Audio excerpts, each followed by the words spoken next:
Motive as a predictor of behavior in an individual. Motivation is a powerful concept that is often discussed within the context of behavioral psychology. In its general understanding, the motive is a driving force that pushes an individual toward a decision or an action. In most cases, this effect appears through the perceived alignment of the expected outcome and a person's needs, both internal and external.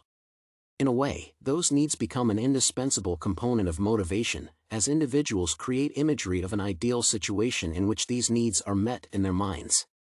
Then, their actions are aimed at bringing this ideal image into reality by following their needs patterns. At this point, motivation reflects the degree to which such actions are expected to contribute to the formation of a positive outcome, making ideal imagery closer to reality. Spoken differently, a motive aligns with a person's expectations of reality and desired outcomes. In this regard, the exact relationship between motivation and actual behavior has remained a subject of increased interest for psychologists. This essay argues that behavior is largely determined by a combination of intrinsic and extrinsic motives that stem from a hierarchy of needs within an individual. Behavior is a complex notion that results from a combination of internal and external factors, affecting the perception of the ideal and reality. Researchers identify a strong hierarchy of interrelated needs that address the motivational levels of an individual from basic psychobiological requirements to abstract concepts and ideas.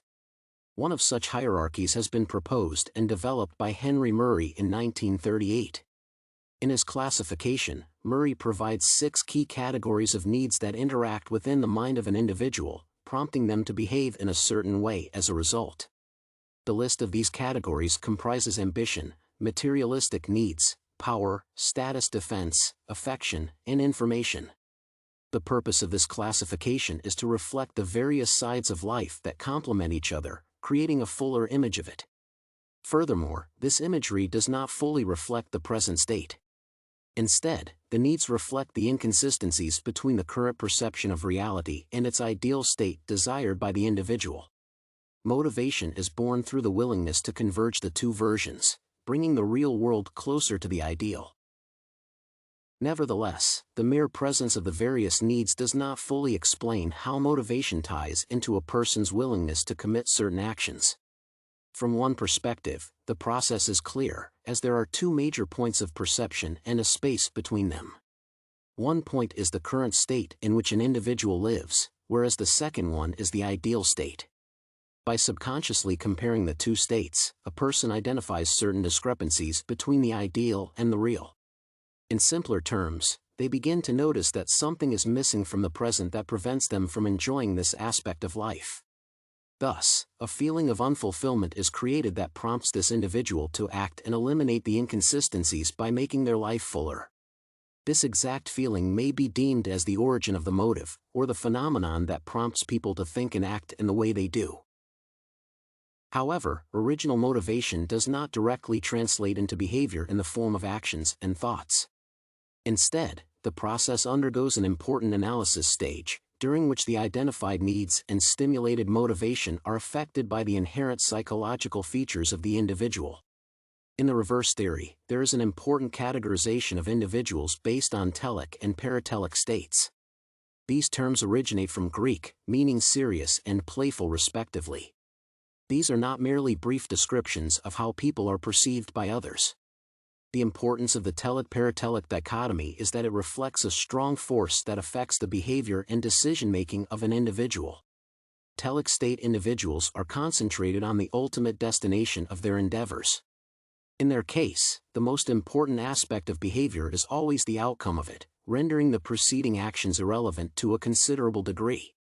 In other cases, paratelic state people draw enjoyment from the process of an activity, often focusing on the present benefits rather than distant returns. In a way, this dichotomy represents the eternal clash between the people living in the moment and long-term planners, also known as journey versus destination. These 2 states dictate varying approaches to the identification and fulfillment of needs, thus affecting the behavior in different ways. For telic people, the destination is key, making the completion of a goal the most important aspect of an activity. In light of these characteristics, people in telic states are likely to resort to all means to have their needs met. Their behavior reflects the seriousness embedded in the term, becoming methodical and sacrificing the present for a better future. Paratelic people will exhibit a stronger emphasis on the present enjoyment, not discarding it for the future. They will behave in a way that generates higher immediate returns, whether those returns are material or spiritual. Therefore, motivation can be processed through different paradigms of thought and planning horizons.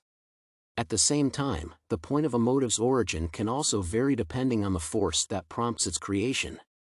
Within the framework of self-determination theory, Carr explores the dichotomy of intrinsic, or internal, and extrinsic, or external, motivation.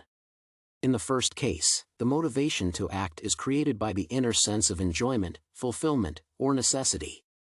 Extrinsically motivated people focus on the external factors that dictate that certain behavior is necessary. For example, intrinsically motivated artists will engage in the creation of a painting because of the need for self-actualization and the pleasure that is drawn from the process.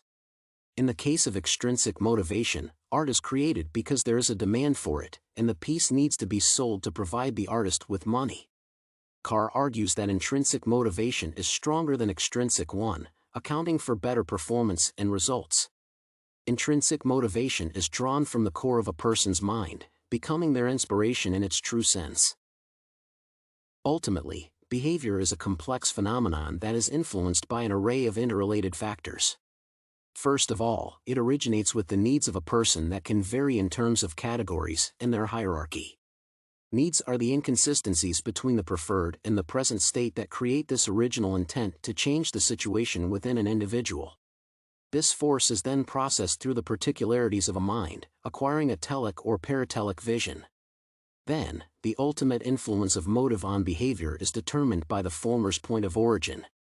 Intrinsic, or internal, motivation is found to be stronger and more lasting, leading to major shifts in behavior. In comparison, extrinsic motivation only has a temporary, contingency effect as only weak, external needs are engaged.